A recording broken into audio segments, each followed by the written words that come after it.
प्यारे बच्चों, welcome to my channel Verma study 2020 book लाना।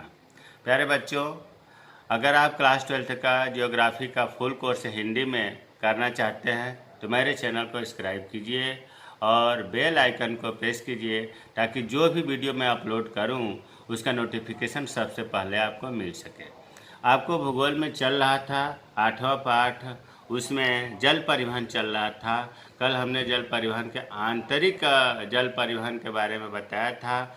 आज पढ़ेंगे हम कि आंतरिक जल परिवहन को प्रभावित करने वाले कारक क्या है, क्या क्या समस्या आती है। आंतरिक जल परिवहन में आपको पता है कि 3 मुख्य रूप से आते हैं, नदियाँ, नहरें और झीलें।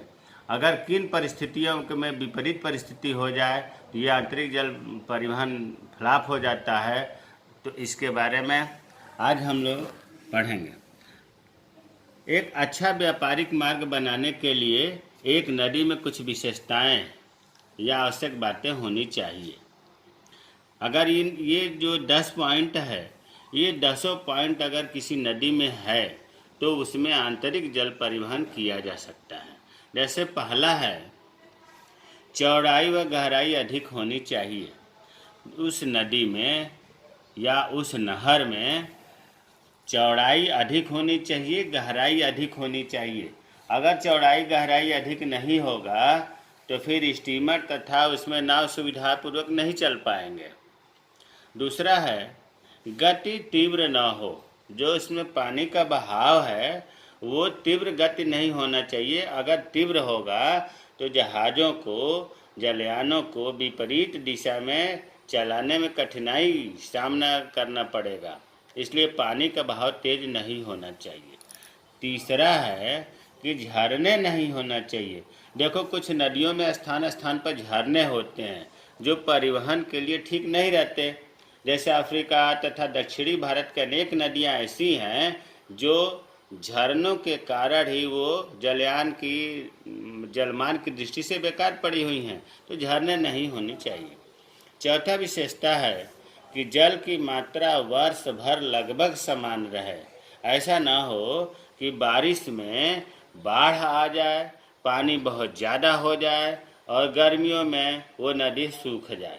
अगर ऐसा होता है तो फिर वो नदी जलयान या जल मार्ग के लिए, जल परिवहन के लिए उपयुक्त नहीं है। अमेजन व कांगो नदियाँ ज़्यादातर बाढ़ के कारण प्रभावित होती हैं। भारत में राजस्थान की नदियाँ वो गर्मियों में सूख जाती हैं, इसीलिए ऐसी नदियों में जल मार्ग का प्रयोग नहीं किया जाता है। पांचवा है, अधिक रेत जमा न होता हो। बालू अगर अधिक जमा होगा ऐसे नदियों में तो फिर क्या होगा, उनकी गहराई कम हो जाएगी, फिर स्टीमर या नाव जो है टकरा जाएंगे, फंस जाएंगे। वैसे पूरे भारत में मैं बता रहा हूँ कि हुगली ऐसी नदी है जहाँ मशीनों से इसका रेत निकाल करके हर साल इसका जल मार्ग में उपयोग किया जाता है। हुगली नदी में रेत बहुत जल्दी जमा हो जाता है। छठा है, गहरी व सकरी घाटियाँ न हों।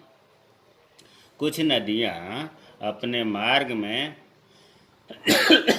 गहरी, बहुत अधिक गहरी, सकरी का मतलब पतली हो, गहरी हो, घाटियाँ बनाती हैं।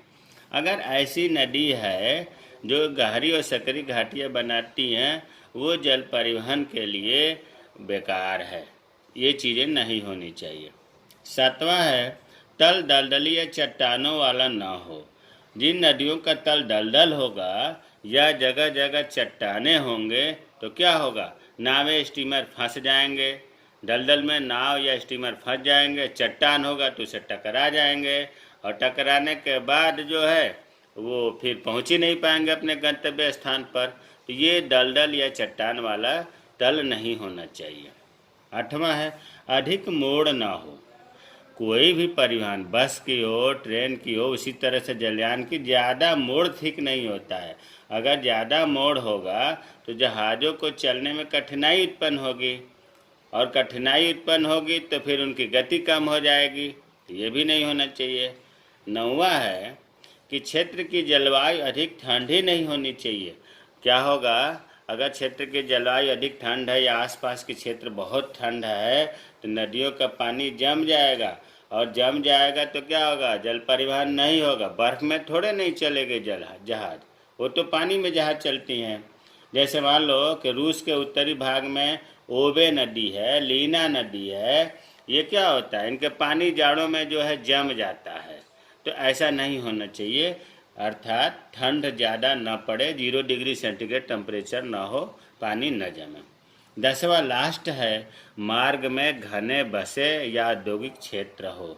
अरे भाई, कोई भी यातायात तभी सफल होता है जब आसपास में उद्योग हो या रहने वाले लोगों की आबादी ज़्यादा हो, तभी तो जलयान का अधिक से अधिक लोग माल ले आने में, यात्रा करने में उपयोग करेंगे।